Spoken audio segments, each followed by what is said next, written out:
Hello student.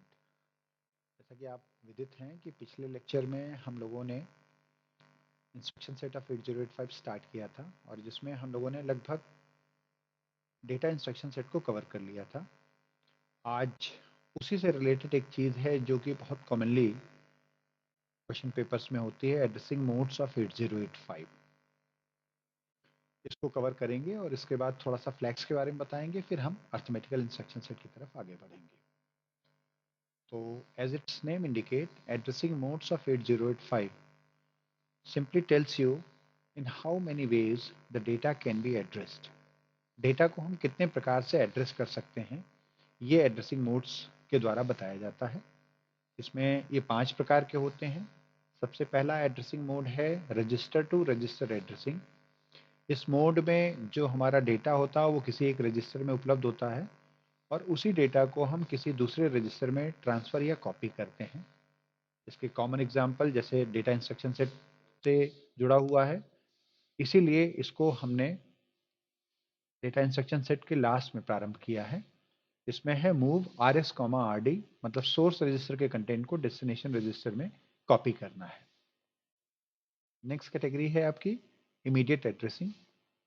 This instruction set और this mode of data transfer data will be used to address 8 bit और 16 bit immediate data. ऐसा data जिस पे हम सीधे काम करना चाहते हैं, चाहे वो 8 बिट का हो चाहे 16 बिट का हो।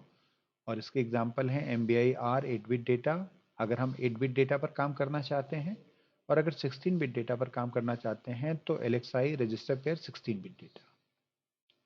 उसके बाद नेक्स्ट कैटेगरी आती है डायरेक्ट एड्रेसिंग, जिसमें हमें पता है कि हमारा डेटा मेमोरी में या किस पेरिफेरल से हमें एक्यूमुलेटर में लाना है या एक्यूमुलेटर से ले जाकर वहाँ पर स्टोर करना है। तो इस कैटेगरी के अंतर्गत आपके जो डेटा डायरेक्ट एड्रेसिंग के हैं वो है LDA, load accumulator directly with the 16 bit address content data, और स्टोर के लिए STA 16 बिट एड्रेस। इसी तरीके से किसी एक पेरिफेरल से डेटा को एक्यूमुलेटर में लाने के लिए इन 8 बिट एड्रेस है, या 8 बिट एड्रेस का मतलब हो गया पोर्ट एड्रेस। एक और क्लैरिटी यहाँ पर देना आवश्यक है कि माइक्रो प्रोसेसर 8085 जब मेमोरी के साथ काम करता है तो आपकी एड्रेस स्पेस 16 बिट की होती है, जिसकी सहायता से जो टोटल मेमोरी जिसको वो एड्रेस कर सकता है वो 65536 मेमोरी लोकेशंस है।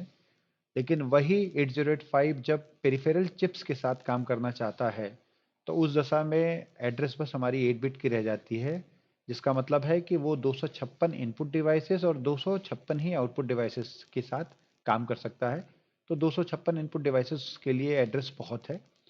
तो इन 8 बिट एड्रेस मतलब पोर्ट एड्रेस, और इसकी सहायता से हम किसी इस 8 बिट पोर्ट एड्रेस पर जो भी इनपुट डिवाइस कनेक्टेड होगी उसके डेटा को एक्यूमुलेटर में ले आएंगे, और आउट की सहायता से हम एक्यूमुलेटर के डेटा को इस पोर्ट एड्रेस पर जो भी आउटपुट डिवाइस कनेक्टेड होगी वहां ले जाकर सेव कर देंगे, स्टोर कर देंगे या प्रिंट कर देंगे, जो भी आउटपुट टाइप ऑफ डिवाइस हम यूज कर रहे हैं।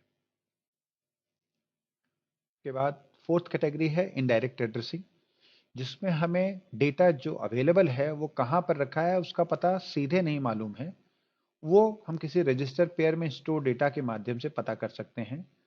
इसका एग्जाम्पल है LDAX रजिस्टर पेयर, जिसकी सहायता से हम एक्यूमुलेटर में किसी रजिस्टर पेयर में जो डेटा रखा है उसको एड्रेस बनाकर इनडायरेक्टली लोड करते हैं और STX के माध्यम से हम उसको स्टोर करते हैं। इसी तरीके से HL रजिस्टर पेयर को यूज करके जो मेमोरी इंगित की जाती है उस मेमोरी लोकेशन से किसी रजिस्टर में डेटा लोड करना या किसी रजिस्टर का डेटा उस मेमोरी लोकेशन में जाके स्टोर करना, ये मूव M, RD और मूव RS, M की सहायता से हम करते हैं।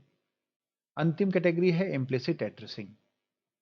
इम्प्लिसिट एड्रेसिंग का मतलब ये हुआ कि इसमें एक माइक्रो प्रोसेसर को स्वयं पता है कि उसका डेटा कहाँ पर अवेलेबल है और उस पर सिर्फ उसको गतिविधि करनी है, कार्रवाई करनी है, ऑपरेशन करना है। जैसे CMA की फुल फॉर्म होती है complement the contents of accumulator. Means accumulator में जो भी डेटा है हमें पता है कि हमारा डेटा कहाँ पर उपलब्ध है, और हम सिंपली क्या करेंगे, एक्यूमुलेटर के कंटेंट को कॉम्प्लीमेंट कर देंगे। Means 1 will be replaced by 0 और 0 विल बी रिप्लेस्ड बाय 1। उसके बाद नेक्स्ट इसमें एग्जांपल है STC, सेट दी कैरी फ्लैग। मतलब इसकी सहायता से हमें पता है कि फ्लैग्स में जो कैरी फ्लैग है उसको हमें सेट करना है, और उसके बाद उसी का नेक्स्ट कॉम्प्लीमेंट है complement the carry flag, CMC means complement the carry flag. इसकी सहायता से कैरी फ्लैग अगर सेट है तो उसको हम रीसेट कर देते हैं। तो ये आपके 5 एड्रेसिंग मोड्स हैं।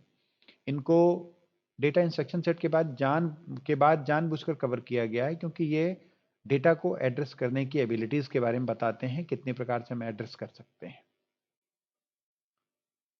इसके बाद जब हम आगे प्रोसीड करते हैं अर्थमेटिकल इंस्ट्रक्शन सेट के पास, उससे पहले हमें थोड़ा सा यह बताया जाना अनिवार्य हो जाएगा कि फ्लैग्स क्या हैं, क्योंकि डेटा ट्रांसफर इंस्ट्रक्शन सेट के अंतर्गत हमारे फ्लैग्स प्रभावित नहीं होते हैं, क्योंकि वहां पर हम सिंपली डेटा किसी रजिस्टर पेयर मेमोरी एक्यूमुलेटर में लोड करते हैं या स्टोर करते हैं।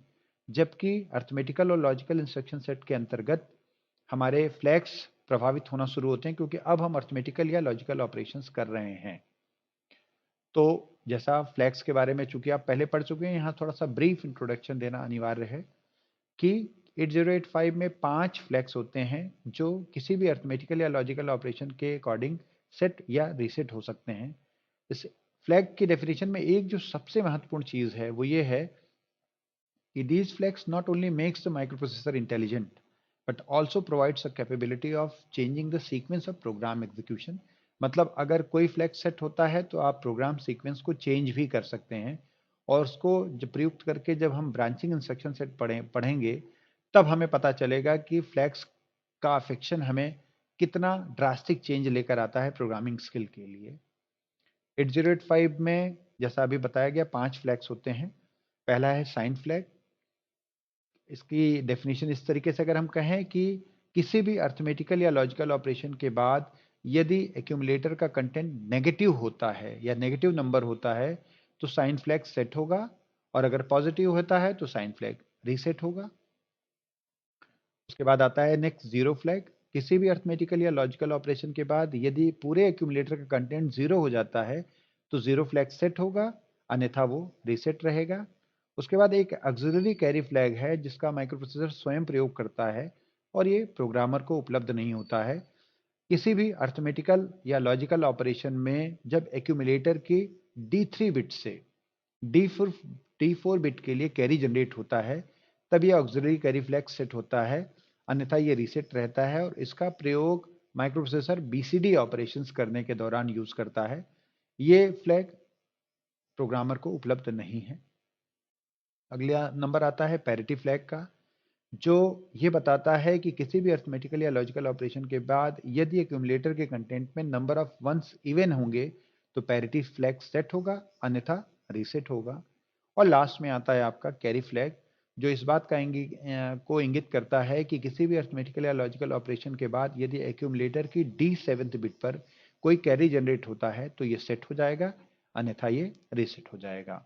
तो फ्लैग्स की इंपॉर्टेंस ये है कि जब भी हम अर्थमेटिकल या लॉजिकल ऑपरेशन करेंगे तो हमारे फ्लैग्स अफेक्टेड होंगे।